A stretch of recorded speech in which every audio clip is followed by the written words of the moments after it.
Welcome to my presentation. This is a presentation about the use of pesticides and the health problems it causes in the highlands of Ecuador. It focuses on potato producers, and we're gonna have a look what exactly is the problem of pesticide use, why is it such a problem, what are the causes of this problem, and that's at different levels, and what effective steps have been taken to improve the situation, and what challenges still remain. Um, Small producers in of potatoes in the highlands of Ecuador use pesticides to control pests and diseases. Um, the way they use these pesticides often leads to health problems. In this presentation, I'm going to um, have a look what are these health problems and what can be done to improve the situation.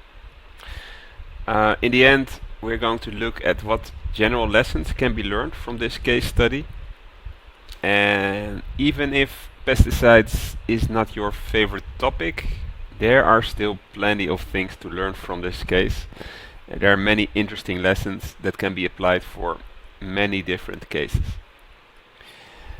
I have used the article Pesticides and Health in the highlands of Ecuador for potato production by Cole, Sherwood and Espinosa.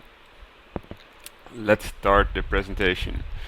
Oh, before I start, here's some keywords. You can read them. They are related to the presentation. But let's go to the highlands of Ecuador. Let's go to the rural side where potatoes are grown.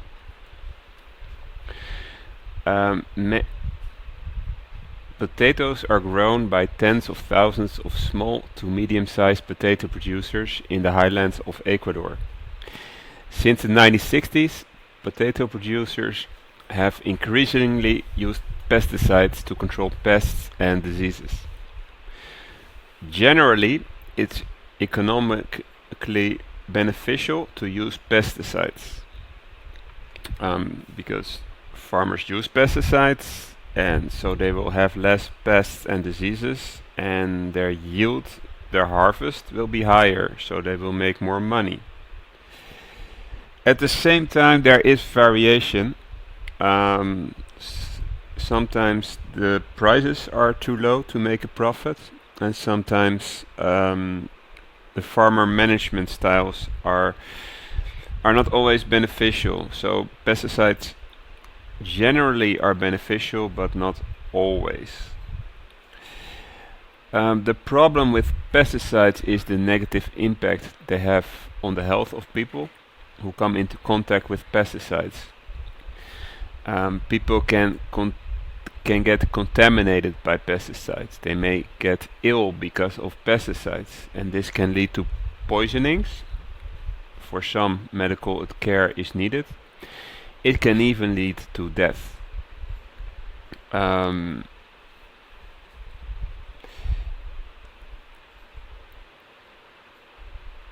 We are now going to have a look at the causes of this problem and the attitudes towards this problem. One of the problems is that a small part of the farmers receive information about the health risks and safe use of pesticides. And this has led to unfair practices. For instance, few producers use protective gear and protective equipment. Then you can ask yourself, why don't you producers use protective equipment? What are the reasons? Well, producers are not well informed about this by vendors. That's one reason. The safety equipment costs money, and good safety equipment cost a lot of money. And of course, small producers, potato producers, don't have so much money. It's difficult to get good equipment, and also the climate is pretty warm, and uh, it's not really comfortable to wear safety equipment while working. And then there is social pressure, to be able to withstand pesticides, to not get ill from pesticides. That is seen as a sign of masculinity. It's a kind of macho attitude that people think that strong men don't get ill from pesticides. So that's also part of the problem. Um, of course, there are a lot of, besides not using gears, the safety gear, there are also other examples of unsafe practices that can lead to contamination and illness. Farmers mix pesticides without using gloves. There is limited or no hand washing before lunch break or other meal breaks. Clothing is washed in the same area as family clothing, and washing is usually insufficient to remove all chemicals. And storage of pesticides is near the house to prevent theft. So, what is the attitude of producers towards pesticides? The, the attitude of producers is ambiguous. On one hand, they call it el remedio, so the remedy. They need it to get rid of pests and diseases. They need it to have a good harvest. On the other hand, they call it el veneno, the poison. So they know that there are health risks related to pesticides, but they think like, well, we want to make money. We can't do anything about it. So they see it as a necessary evil, actually. So they see it also as a trade-off between health and making money. And in the end, they accept the health risks because they want to make money. At the same time, it's also interesting to know what pesticides are on the market. Not all pesticides are the same. There are they're very poisonous, toxic pesticides, and there are less toxic pesticides. Um, the problem is also that the cheapest pesticide available is also the most poisonous. And besides that, farmers find it difficult to distinguish between poisonous, very poisonous pesticides and less poisonous pesticides. There are safety labels, but farmers don't understand these safety labels. They try to determine the toxicity by smelling the pesticide. And pesticide companies add flavors to their pesticides to increase sales. This method of smelling pesticides is completely ineffective in knowing whether a pesticide is poisonous or not. If producers were able to distinguish between less and more poisonous pesticides, that already would make a difference. Um, the the sellers of pesticides, and but also the National Pesticides Association, mainly blames producers for not handling pesticides in a good way. Generally, they see producers as backward, and they don't see that they have a role as well in solving the problem. Um, well, we are now going to look at what steps have been undertaken to improve the situation. Well, they started a few pilot projects, and what they did was they put fluorescent fluid in the pesticides. They did it in order to understand the exposure. They put these fluorescent fluids in the pesticide to see after a few days where has the pesticide gone. Is it are family members affected, maybe, or in the house? Where where does the pesticide go? I mean, of course, it should only go on the plants, but um, the reality is different. So the outcome of this research was, so where were these pesticides found? And well, the answer is almost everywhere. I mean, on the kitchen table, um, in the house, the the wives were exposed, around the mouth of the children. The pesticides were literally everywhere. Well, one detail: with a special lamp, you can in the evening you can check where the pesticide is, because it has been mixed with the fluorescent fluid. Well, um, when people heard about this, especially the women were stunned. They really shocked by the findings, and they really wanted to make a change. Also, the media picked this up, and the findings were broadcasted on national television. So this also helped increasing the awareness of this problem. And this way of creating awareness is much more effective than just telling, hey, it's so bad to use pesticides. It's you may get sick, you may die of it, because this is a creative way of creating awareness. Farmers can almost be seen like smokers.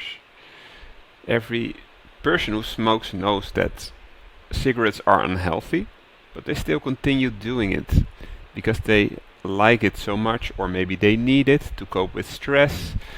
Um, and just telling them, oh, you should stop smoking because it's unhealthy, that won't work. You need to be creative.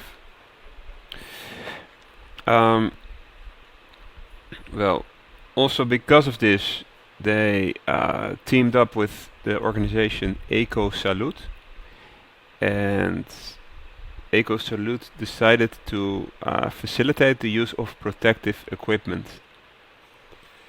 Um, and they started also farmer field schools.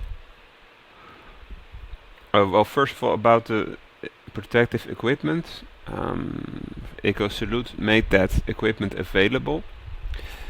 Farmers at a decent price, and also farmers rented it out to other farmers.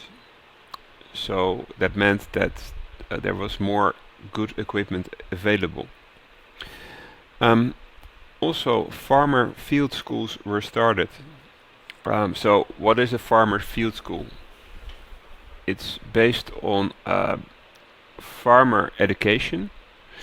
It's very participative. There's a lot of participation. A very big part of it is a group learning process. So farmers learn from other farmers. They share their best practices. For instance, one farmer has found his own way of dealing with pesticides, and he shares the non-toxic way of dealing with certain insects with other farmers who can learn from that. It's not only group learning, also expertise from outside is included. There are experts who share their knowledge with the farmers. And the goal of the farmer field school was to find alternative ways to deal with pesticides, with pests and diseases, and decrease the use of pesticides. and so improve the health of people. They had a holistic approach, so they also looked at soil preparation, storage, how to apply pesticides, how to grow potatoes, and this is one of a quote by one of the farmers. He said, "I always put out traps for the Andean weevil." You see a picture down of this insect. "Even if I plant 100 quintals, because it decreases the number of adults. It is advantageous because we don't need to buy much of that venom for Radan." So he found a biological way, an organic way to deal with the weevil insect. And because of that, he needed less pesticides. Um, and there was success of the farmer field schools.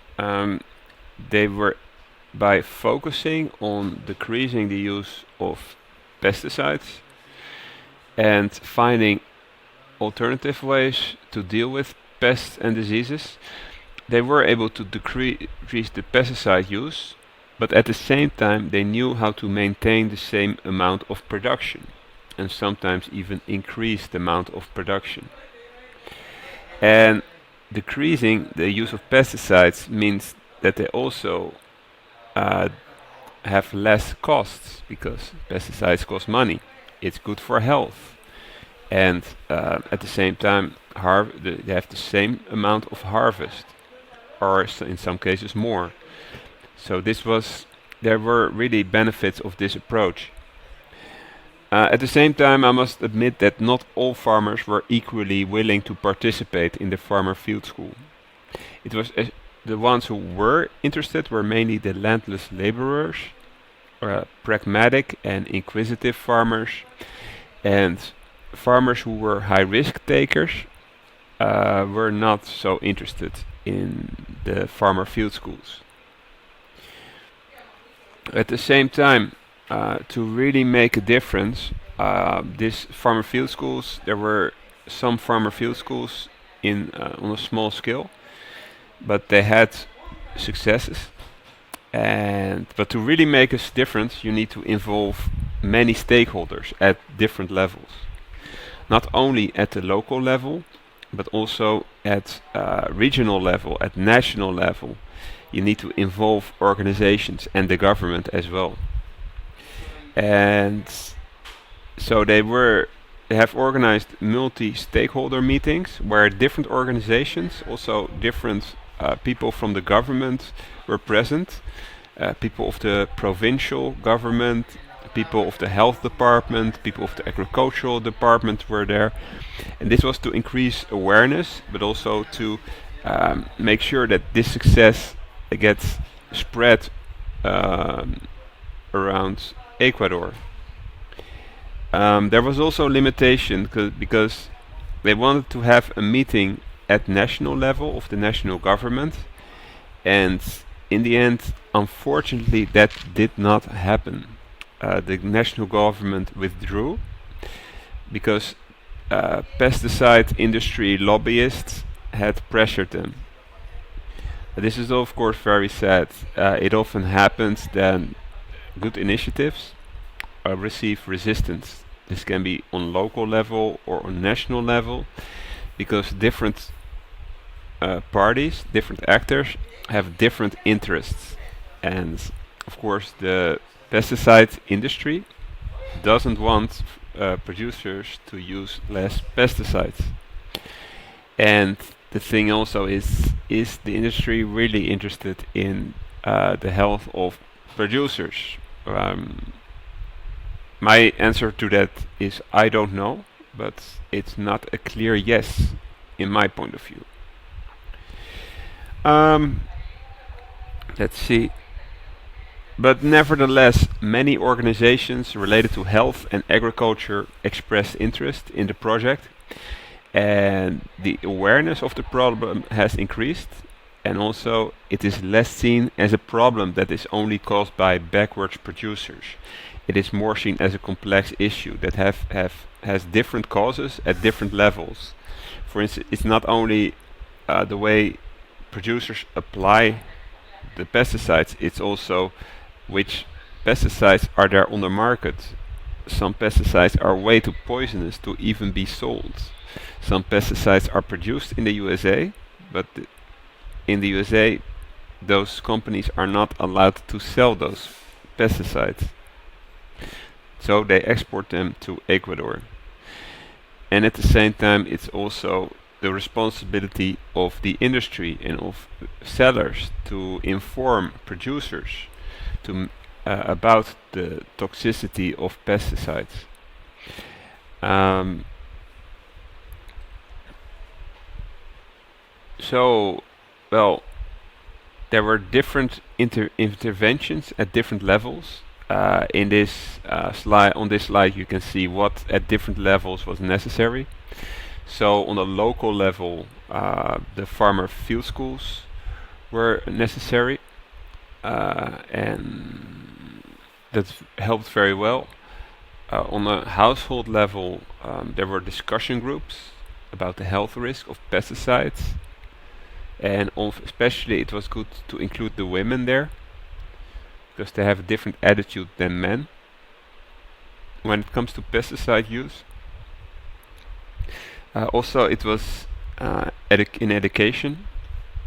They paid attention to pesticide use, um, and also here you see at provincial level, national level,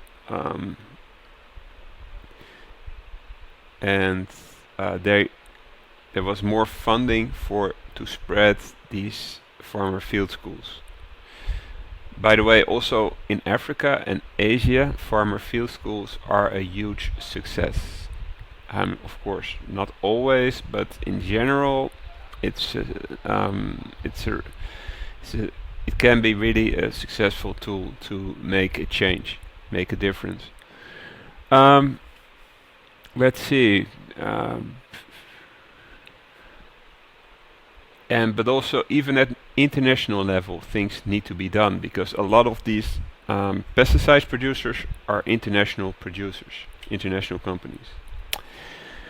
So, well, we have seen that if you really focus on this issue, changes can be made. It's not you have to inevitable, or like the producers saw it as something inevitable. Well, it's necessary to use pesticides because I want to have a good harvest. There are ways to decrease pesticides and still have a good harvest. Well, that's important to know, and also people have become more aware of this problem, and much more organizations have become involved in doing something about this situation.